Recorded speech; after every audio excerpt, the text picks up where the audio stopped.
가톨릭 평론 제46호 현대인을 위한 실제종 탐욕 영생의 꿈 황인수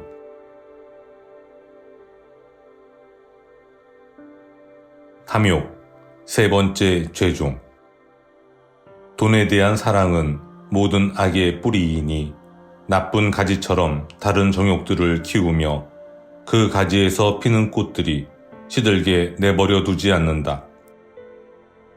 정욕들을 끊어버리고 싶은 이는 그 뿌리를 끊어야 한다. 탐욕이 남아있다면 가지들을 자르는 것은 아무 소용이 없다. 가지들을 자른다 해도 즉시 자란다. 대 그레고리오스가 틀을 잡은 칠지종에서 돈에 대한 욕망은 인색이라 불리지만 이전 수도승 전통에서는 탐욕과 인색을 구분한다. 전자는 돈이나 부를 더 소유하고 싶어하는 의지를 말하고 후자는 돈, 물질적인 부에 대한 사랑을 가리킨다. 단순하게 말하면 이 둘은 내거 다닌 재물을 탐하는 것과 이미 손에 넣은 재물을 쥐고 있으려는 것으로 구분할 수 있는데 대 그레고리오스는 그의 뱃속은 만족을 모르니 그는 제 탐욕에서 벗어나지 못한다네 라는 성경 구절을 풀이하면서 탐욕과 인색이 사람의 마음속에 어떻게 자리 잡고 있는지를 설명한다. 악한 자의 뱃속은 탐욕이다. 죄스러운 욕망으로 집어삼키는 것들을 모두 그 속에 담아두기 때문이다. 갈망하는 것들을 채울 때 그 욕망이 채워져 편안해지는 것이 아니라 좁아진다. 이는 마치 태울 장작을 받아들이면 불길이 더 일어나는 것과 같다. 탐욕스러운 자는 그 욕망에 사로잡혀 원하는 것들을 쌓아두기를 갈망한다. 그리고 그것들을 많이 모으면, 다시 말해 그의 욕망의 뱃속이 다 채워지면 오히려 고통을 겪는다. 쌓아둔 재물을 어떻게 지켜낼까 노심초사하는 동안 배부름 자체가 그를 괴롭히기 때문이다. 요컨대 탐욕의 배가 채워지면 인색 때문에 나눌 줄 모르고 더 고통을 겪는다는 이야기다. 이렇게 탐욕과 인색은 구분되는 모습을 갖고 있지만 둘이 서로 밀접하게 움직이므로 크게 하나로 본다. 한국인의 삶의 의미, 물질적 풍요. 2021년 초 미국의 여론조사 기관인 퓨 리서치 센터가 행한 여론조사 결과가 공개되어 파장을 일으켰다. 한국을 비롯한 17개 선진국 성인 1만 9천 명을 대상으로 자신의 삶을 의미 있게 만드는 가치는 무엇인가? 라는 질문을 던졌는데 한국인은 조사 대상국 가운데 유일하게 물질적 풍요를 삶의 의미 중 첫째로 꼽았다고 발표되었기 때문이다. 대부분 나라에서 이 설문에 가족, 직업, 물질적 풍요 순으로 답한 반면 한국인은 물질적 풍요, 건강, 가족 순으로 대답했다는 것이다. 한국 응답자들이 물질적 풍요를 삶의 가장 큰 가치로 꼽으며 그 이유로 된 것은 호구지책, 내 집 마련에서부터 가족 부양자금, 부채 상환, 오토바이나 여행 같은 여가 활동을 즐길 수 있는 여유자금에 이르기까지 매우 다양했다. 물질에 매달리는 한국인들의 의식은 우리 경제 구조가 갖는 취약성에 기인하는 바가 크다. 1960년대부터 1990년대까지 한국이 이룬 경제적 기적을 통해 인도보다 낮았던 1인당 소득이 유럽의 여러 국가와 비등한 수준에까지 이르렀지만 폭넓은 복지국가 제도를 마련하지 않았고 대가족이 질병과 실업 등에 대해 보험 역할을 맡았던 것이다. 이렇게 재분배 정책이 약하고 강한 복지 제도가 없는 상태에서 보험 메커니즘으로 기능하던 대가족 제도가 해체되면서 소득과 부의 불평등이 크게 증가했다.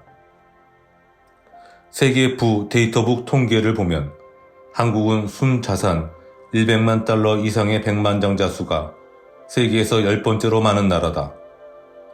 상위 10%가 전체 부의 53.3%를 가지고 있으며 상위 1%가 전체 부의 22.3%를 가지고 있다. 한국인들이 물질적 풍요를 선망하는 것은 이러한 빈부격차가 자기 부를 과시하는 경향이 강한 우리 문화와 결합하면서 나타나는 현상일 것이다. 근래 초등학생들 사이에서는 엘사가 흔한 별명으로 사용된다는데, 여기서 엘사는 디즈니 애니메이션 겨울왕국의 주인공이 아니라 한국토지주택공사에서 짓는 시세보다 저렴한 임대 아파트에 거주하는 사람을 뜻한다. 휴거지, 빌거지라는 말도 있으며, 전세에 사는 아이는 전거지, 월세에 사는 아이는 월거지라 불리기도 한다. 이 밖에도 부모의 경제력에 따라 월급 액수의 벌레충을 합성해 200만 원이면 200충, 300만 원이면 300충이라는 말도 생겼다. 또 유명 일본 애니메이션의 제목에서 따온 기생수는 기초생활수급자를 의미한다. 아이들 사이에서 나타나는 빈자 혐오는 자기 경제력을 과시하는 어른들의 문화를 반영하는 것이며, 이는 그대로 탐욕이라는 악덕의 성격, 즉 소유를 존재와 연결하는 모습과 관련된다. 소유욕, 에고의 탐욕. 그리 첫머리에서 보았듯이 에바 그리우스는 탐욕을 모든 악의 뿌리라고 본다. 이는 바오로 서간에서 온 것이다. 반면 대중 라틴어 성경의 지에서 10장 15절은 모든 죄의 시작은 교만이다 라고 한다. 어찌 보면 교만은 주체와 관련되고 탐욕은 그 주체의 행위와 연관된다. 다시 말해 교만은 피조물에 지나지 않는 사람이 하느님이 되려고 하는 것이며, 탐욕은 그 피조물이 주인이 되어 소유하려고 하는 것이다. 프란체스코 교종은 이를 특유의 사목적 언어로 이렇게 표현한다. 이 세상에 재물을 쌓아두는 사람들에 대해 우리가 절대적으로 확신하는 것이 한 가지 있습니다. 그들이 그 재물을 관 속에 넣어가지 못할 것이라는 사실입니다. 우리는 그것들을 가져가지 못합니다. 이 악덕의 어리석음이 이와 같습니다. 우리가 물질과 맺은 소유의 관계는 단순하게 드러납니다. 우리는 이 세상의 주인이 아니기 때문입니다. 우리가 사랑하는 땅은 사실 우리의 것이 아닙니다. 우리는 이방인이자 순례자로 땅 위를 지나갑니다. 하느님을 떠난 사람이 자기 존재의 근거를 소유에서 찾는 것이 탐욕인 바, 이는 우리가 물질과 맺는 관계가 왜곡된 것이라 할 수 있다. 우리는 소유한 물건의 주인일 수 있으나 반대로 그것들에 소유되어 버린다는 것이다. 2002년 베를린 영화제에서 황금 곰상을 수상한 미야자키 하야오의 작품 센가 치히로의 행방불명에는 가오나시라는 캐릭터가 나온다. 황금으로 사람들을 유혹하는 이 캐릭터는 돈 욕심에 눈이 먼 사람들을 족족 잡아삼키는데, 배를 채워 비제해질수록 더 배고파하는 모습을 보인다. 가오나시라는 이름 자체가 얼굴이 없다는 뜻이며, 이는 탐욕에 사로잡힌 사람은 자기 존재를 잃어버린다는 암시를 담고 있다. 이 똘레는 끝없이 소유를 추구하는 인간의 마음을 동일화라는 개념을 빌어 설명한다. 동일화라는 말은 이뎀이라는 말과 파체레가 합쳐진 형태로, 내가 어떤 것과 자신을 동일시하면 나는 그것을 나와 같게 만드는 것이다. 그것에 나의 자아의식을 부여하기 때문에 그것은 나의 정체성의 일부가 된다. 그리고 우리가 기본적으로 정체성의 대상으로 삼는 것이 물질이다. 여기서 무엇인가를 갖는다는 것, 즉 소유의 개념은 에고가 자신에게 견고함과 영속성을 부여해 자신을 돋보이게 하고 특별한 존재가 되기 위해 만든 일종의 허구다. 그러나 소유를 통해 자신을 발견하는 것은 불가능하기 때문에 그 깊은 내면에는 또 다른 더 강한 충동이 있다. 더 많이를 향한 욕구가 그것이며, 우리는 그것을 욕망이라고 부를 것이다. 어떤 애고도 더 많이를 향한 욕망 없이는 오랜 기간 지낼 수 없다. 그러므로 애고를 훨씬 활력 있게 만드는 것은 소유보다도 오히려 욕망이다. 애고는 갖고 싶어 하기보다 더 많이 원하는 것을 원한다. 따라서 소유가 주는 얕은 만족감은 언제나 더 많이 원하는 욕망으로 대체된다.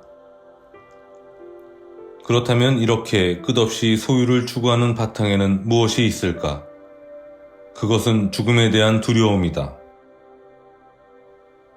탐욕은 긴 노년과 손노동에 있어서의 무능력, 미래의 굶주림과 질병, 궁핍의 고통, 그리고 남들에게 생필품을 받는 데 따르는 수치심을 떠오르게 한다.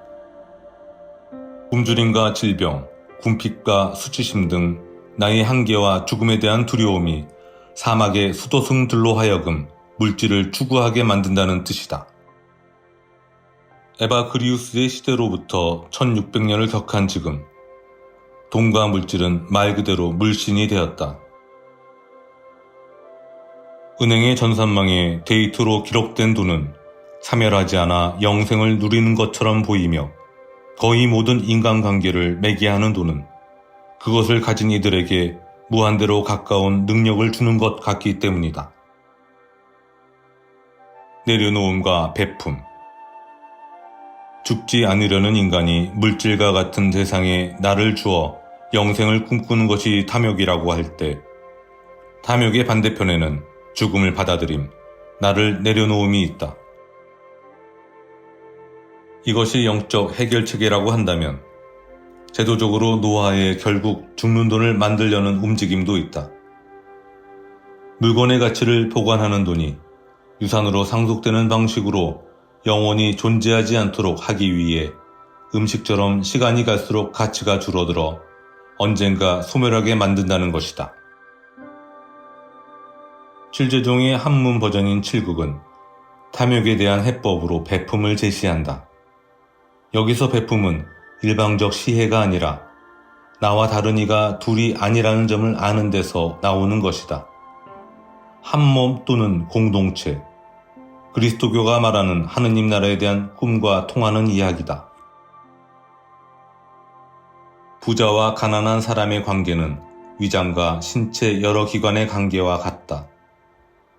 위장은 음식을 소화시켜 제가 필요한 것을 직접 취하고 그 나머지는 신체의 다른 기관에 나누어 준다. 그래서 위장이 튼튼하면 신체가 다 건강하다. 만약 다 간직해 두고서 나눠주지 않는다면 위장은 남아도는 근심이 있고 신체는 부족한 걱정이 있게 되어 둘 다 병들고 만다. 부족한 병은 병이 온몸에 있고 남아도는 병은 그 병이 가운데에 있으니 어느 것이 더 크겠느냐.